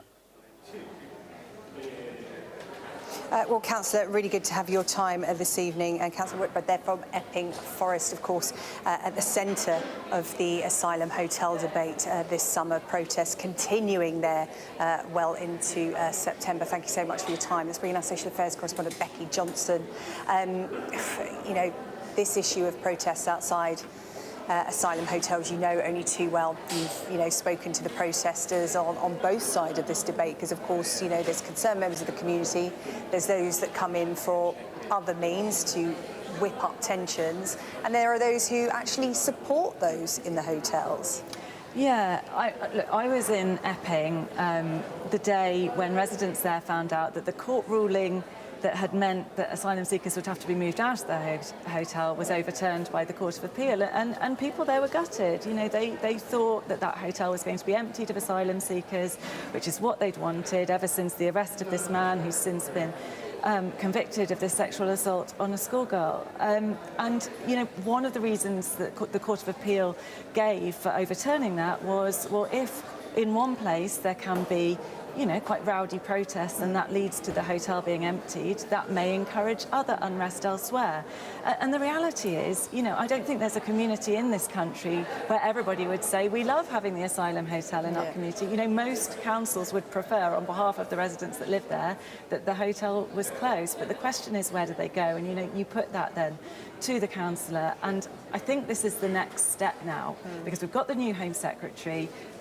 Clearly, the momentum is in the direction of closing asylum hotels. Now, that's upward of 30,000 people that are going to need somewhere to live. Now, they talk about disused military facilities. Now, these bases, wherever they may be, are, you know, often quite close to villages or rural towns. We've seen protests when that's been mooted in certain communities. Yeah, exactly. We've seen, you know, we've seen court orders, we've seen court action, we've seen protests because people in those villages don't want people living in the disused military base near to them. And I think actually potentially more politically damaging will be and we have already started to see this. So the contractors that the Home Office uses to provide housing for asylum seekers are advertising for private rentals now. Okay. These are the houses of multiple occupation that they then move the asylum seekers into, so they're living in communities. But look, if government contractors are paying landlords above the odds, they're offering them, you know, we'll pay you for 2 years to have this property, then they're essentially outbidding local residents who actually might want to live in that private rental. They might be pushing the private rental prices up, they're taking housing stock off the market. You know, at the end of the day, you don't want to live in the hotel down the road, but you might want to live in that rental house. So I think actually, although closing the hotels is clearly what people want, what happens as a result of that may actually be equally unpalatable to people. OK, Becky, thank you. Becky Johnson there, our social affairs correspondent. Let's rejoin our economics and data editor, Ed Conway. He's been taking a look at the numbers behind the arguments that we've been hearing tonight. Yeah, thanks, SJ. Let's just have a look, actually, on a few of those issues, including what Becky was talking about there with accommodation. But first of all, a bit of the big picture here, OK, because it's worth just remembering, given how much talk there has been recently, given how much talk we've just heard about over the course of that debate, that this is quite unusual. It's very unusual. So even statistically, looking at what we are going through right now, and here we're just talking about overall immigration numbers, the majority of which is legal migration. When those new Brexit rules came into place, so end of 2020, start of 2021, this is how things looked. And that was kind of the history of migration recently. That's EU migration, the light blue there, the dark kind of blue or kind of blackish line there. That's non-EU migration. Look at what happened after those rules came into place. Look at where those lines go. So EU migration went down basically through the floor, whereas non-EU immigration went through the roof, basically. We've never seen anything quite like that before in UK history.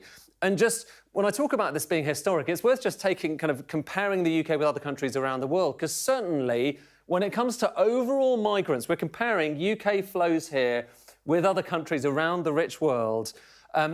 The UK was really not quite an outlier, but very much at the top of the table when it came to total flows of migrants coming into the country. Similar thing for students. So actually, there was no other country in the developed world that saw as many students coming in as the UK. And this isn't even population adjusted, so more than the US is pretty staggering, that number. But what was the picture for asylum seekers? Is this red bar at the top when it comes to asylum seekers? Look at this. Look at the red bar. Actually, when it comes to asylum seekers, the UK actually much lower than many of these other countries. So comparatively speaking, the UK not taking as many asylum seekers as many other countries around the world. But here's an area, and here, by the way, is just showing you just asylum numbers compared with the population. And again, total asylum numbers, about 1 in 800. That's not the backlog. That's as many, you know, the numbers in recent years.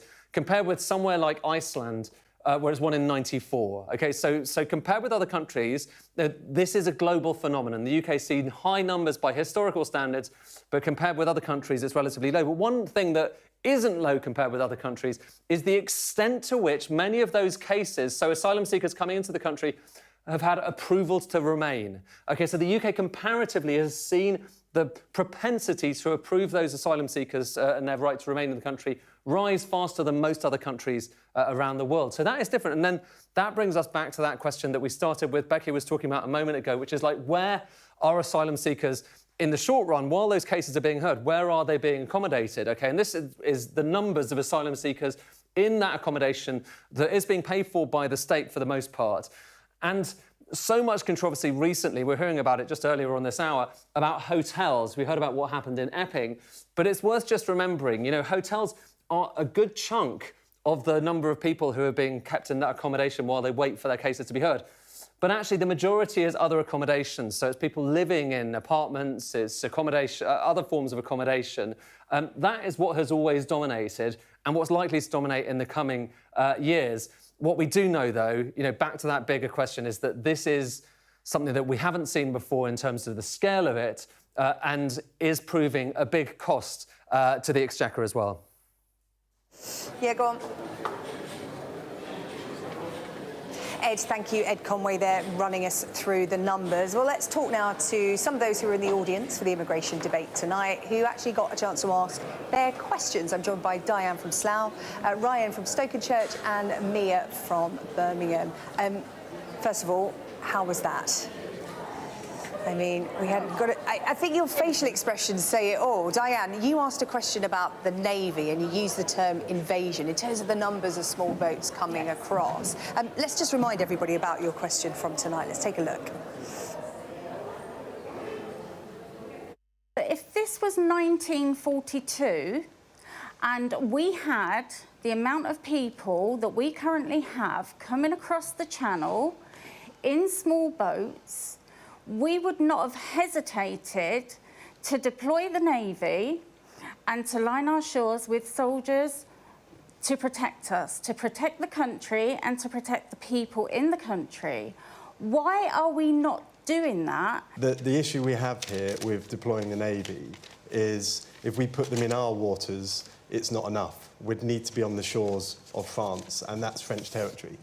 So effectively, we'd need to have French permission to be on the shores. So what we're doing at this point is ensuring we're working closely with the French operationally. We would have no hesitation using the Navy to detain all of those illegal migrants, transport them directly to a detention camp and then deport them. Most people who are fleeing war and persecution want to seek asylum in a country much closer to home. They want to return to their country when the war or the instability is over. And so what we should be doing far earlier than when people get to the French coast is actually supporting the efforts that are going on throughout the United Nations. This war and instability is a global problem that needs a global solution.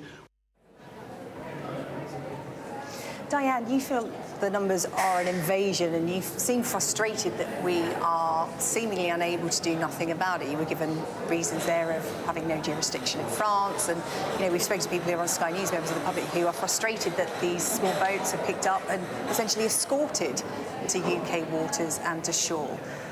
Did you hear anything that sort of that did anything for you from our politicians tonight? It seems to be sort of a debate that goes around and round, doesn't it, about the small boats with no answers? Yeah, and to be perfectly honest, no, I didn't. As I said, I thought they were paying lip service. There was nothing that was said that, you know, gave me any confidence that they were going to do any of the parties were going to do anything to, if they were in power, to stop these crossings. What's the concern for you about the numbers? What's your overriding emotion?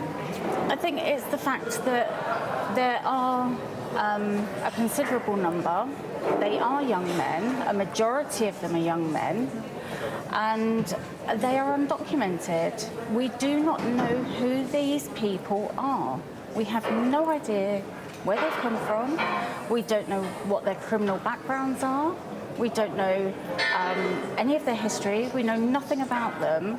But yet, what is being expected is that people live in the community and embrace everybody. And I understand that, you know, some of them may be genuine and they may be fleeing war, etc., etc. However, France is a safe country. Yeah.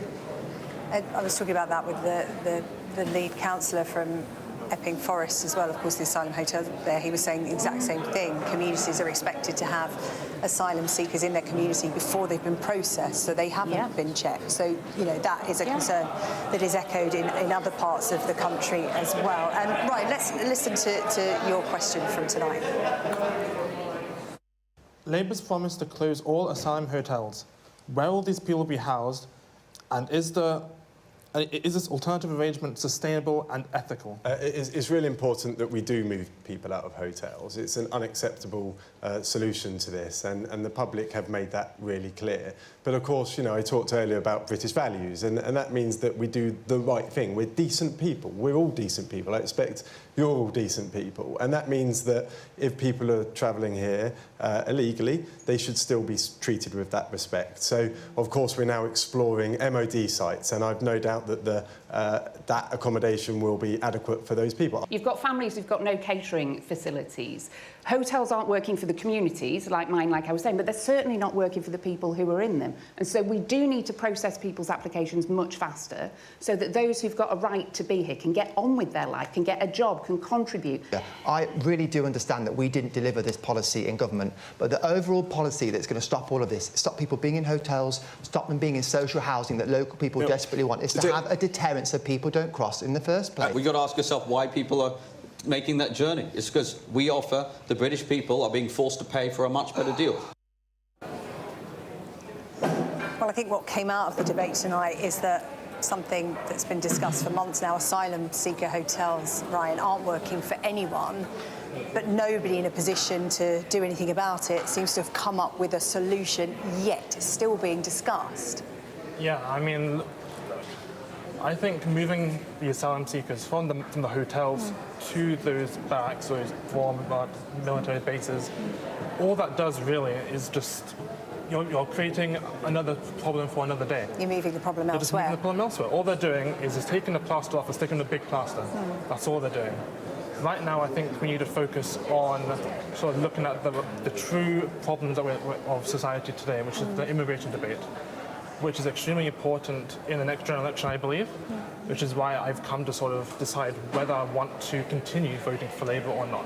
They didn't really answer my question. It's not sustainable at all, at all for it.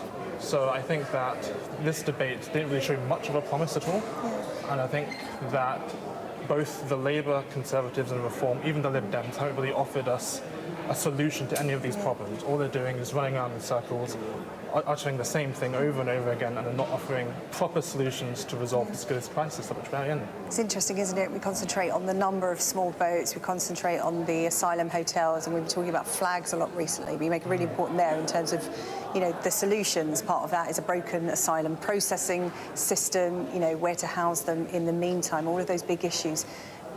People like yourselves who have come here tonight to ask those questions are still not getting the answers directly from the people who can make a difference. And Mia, what was the point that you wanted to come and make tonight to, as I said, the panel of people who say that they can fix this problem?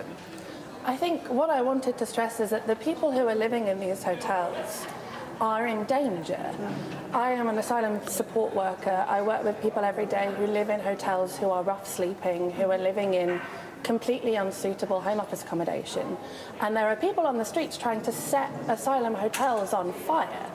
And the government and every other party seems to be more concerned running themselves around in circles, talking about flags flying and what they can do to reduce the numbers of immigration. And no one seems to care about the safety of the people who are already here, who are being targeted every single day. And I think that the rights of those people matter more than someone in the hotel someone in the community, wanting their hotel back. That's a human life. And there seems to be absolutely no concern for these human lives from anyone who has the power to change that.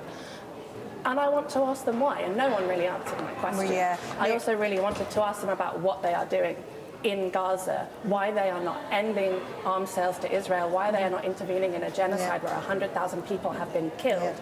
And no one answered that either. Yeah, all valid questions. Listen, let's listen to your exchange with the panel tonight. I think it's fair to say it was quite a frustrating exchange. You made your point extremely well. Let's have a listen to the response. You've talked about giving people back their hotels. I want to know why that is more important than the rights of the people living in them, who, by the way, are having like a terrible time. They're not living in the Ritz. I support them as a charity worker. They've got lice, they've got bed bugs, they're not getting any money, they're not getting any food. Why does that matter more than someone who fancies a trip to a hotel? And what are you all doing to actually make sure that those people are safe in a UK that is full of far-right violence directed against those people? If you're choosing to enter a country illegally in a way that we don't support as a nation, then I'm afraid that my sympathy for you is not as high as it would otherwise be. Now, our policy has always been to say, actually, we should keep people in a safe third country that we put forward as a Rwanda as a way to do that. So, yes, we have a basic right to secure people's accommodation, but actually people should not be making the crossing in the first place. Mia, I think you make a really valid point that perhaps we didn't hear enough of tonight, is the fact that there are people behind these numbers. And I'll put this to you, Diane and Ryan, as well. Diane, are we in danger of forgetting that it is people behind these numbers? Because just before we came on air tonight, I had to tell people the news that 2 children died overnight in a small boat crossing. 3 people died, another one was a woman. And we tend to concentrate on the large number of young men coming across, but there are, as Mia pointed out, genuine asylum seekers. This broken system is not sorting those out from the perception that, you know, there are some perhaps who are here for economic reasons or whatever. But are we in danger of just, you know, losing sight of the fact that these people are putting their lives in danger to come here for whatever reason, a better life? I think we are, yes. And I can honestly say that I think the government is to blame for that. Do you think they're being scapegoated in terms of this country has so many problems in terms of the NHS, education, the economy, and this feels like something for people to latch onto and channel that anger? No, I don't. I think at the end of the day, the only people that can do something about it are the government.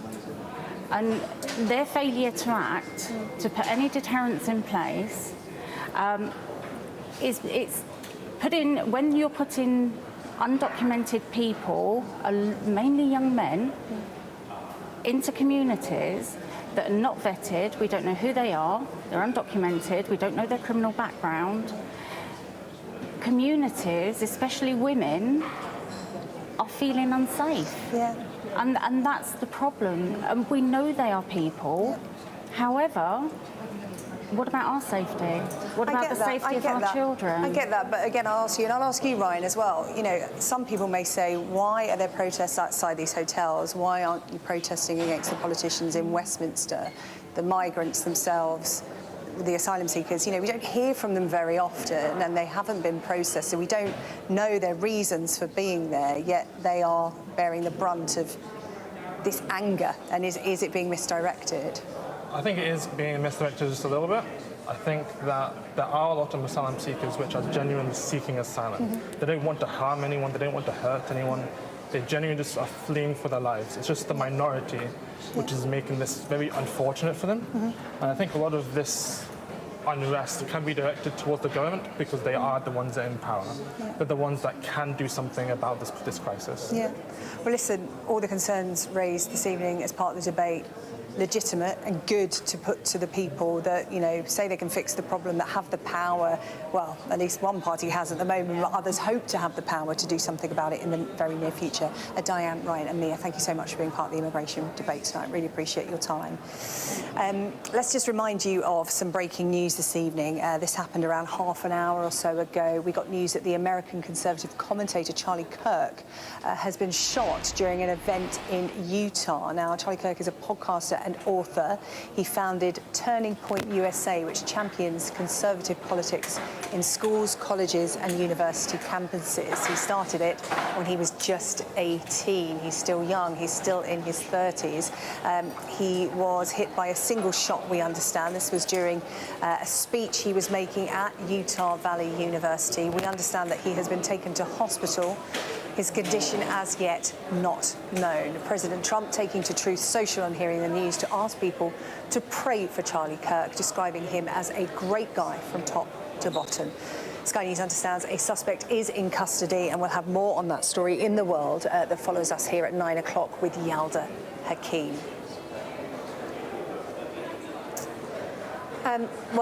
Very keen to stress that he was not the star of the show tonight. It was the audience that was the star of the show. Your words, not mine, Trevor. I wouldn't be that rude. Well, a lot to unpack from that. First of all, what did you make of the dynamic between the audience and the politicians? Because they were pretty much in your seat tonight, weren't they? Putting them under pressure. Yeah.